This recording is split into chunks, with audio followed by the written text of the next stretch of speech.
बातमी सोलापूरमधून आहे। सोलापूरच्या उजनी धरणात 2 दिवसात तब्बल 20 टीएमसी एवढा पाणीसाठा वाढलाय। उजनी धरणात सध्या 68 टीएमसी एवढा पाणीसाठा आहे। असं असलं तरी उजनी धरणाच्या परिसरातील शेतकरी मात्र पावसाच्या प्रतीक्षेत आहेत। आढावा घेतलाय आमच्या प्रतिनिधींनी, पाहूया। पुणे, सोलापूर आणि अहिल्यानगर जिल्ह्याला वरदान ठरलेलं उजनी धरण 48 तासामध्ये जवळपास या उजनी धरणामध्ये 20 टीएमसी पेक्षा जास्त पाणी साठा जो आहे तो आलेला आहे। आज मध्यरात्री 1:30 वाजता हे धरण मायनसमधून प्लसमध्ये आलेलं आहे। सध्या उजनी धरणामध्ये 68 टीएमसी पेक्षा जास्त पाणी साठा आहे।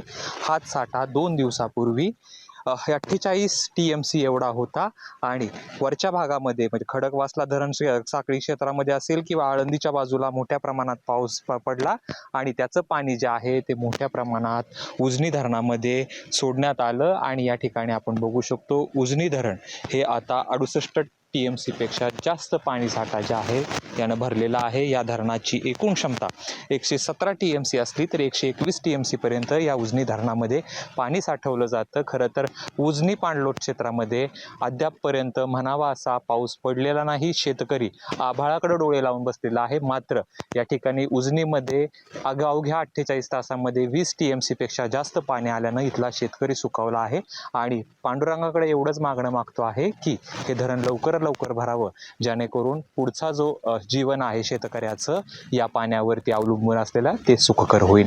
कॅमेरा पर्सन जीवन सह जयदीप भगत, एबीपी माझा, उजनी पाणलोट क्षेत्र। एबीपी माझा, उघडा डोळे बघा नीट।